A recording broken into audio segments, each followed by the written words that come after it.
Talent ได้แก่ไผ Miss Teen อัตตปือ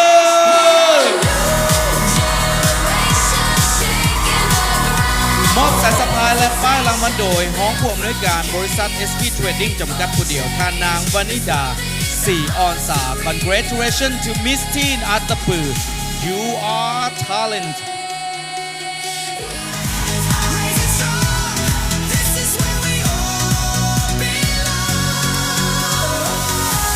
อัตตปือ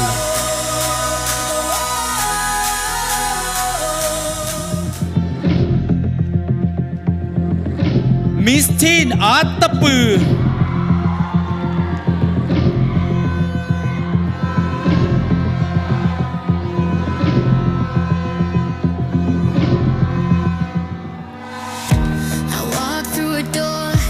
Mr. Teen อัตตปือMiss Teen อัตตปือ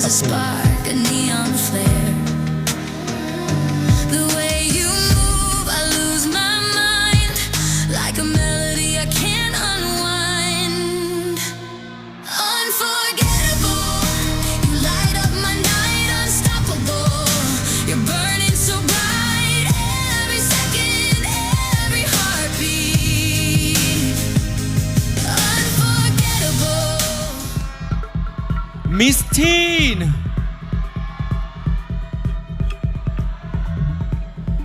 อัตตปือ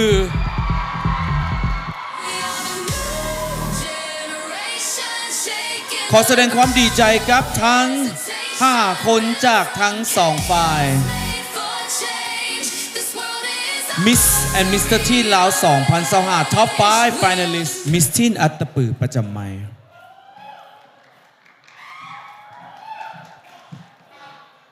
คำถามสุดท้าย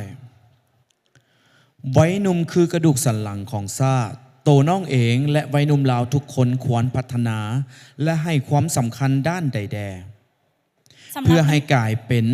บุคคลที่มีคุณภาพและให้สมกับคำเว้าดังกล่าวถ้าพร้อมแล้วเริ่มสำหรับน้ำหนึ่งแล้วหลายคนคงได้ยินคำว่าวัยหนุ่มคือกระดูกสันหลังของชาตินั่นแหละน้องบ่ปฏิเสธเพราะมันถูกต้องน้องเองอยากปลุกระดมให้วัยหนุ่มลาวทุกๆคนหันมาใส่ใจการศึกษา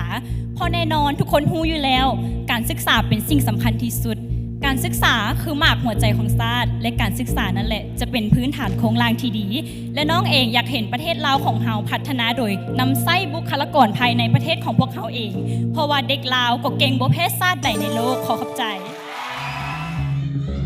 Miss Teen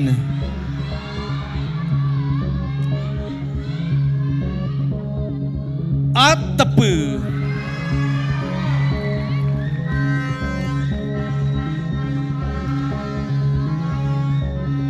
คนสุดท้ายจากฝ่ายซ้าย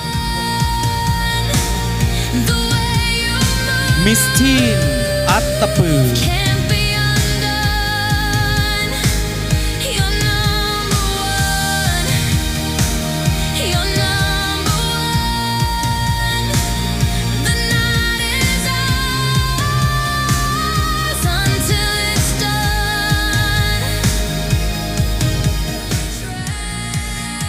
มอบสายสะพายประจำตำแหน่งให้กับ First Runner Up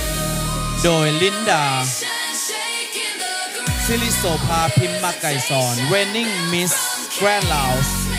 และมอบซอดอกไม้โดยเจ้าของ WT James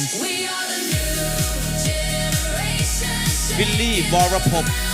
วิไลวรรณ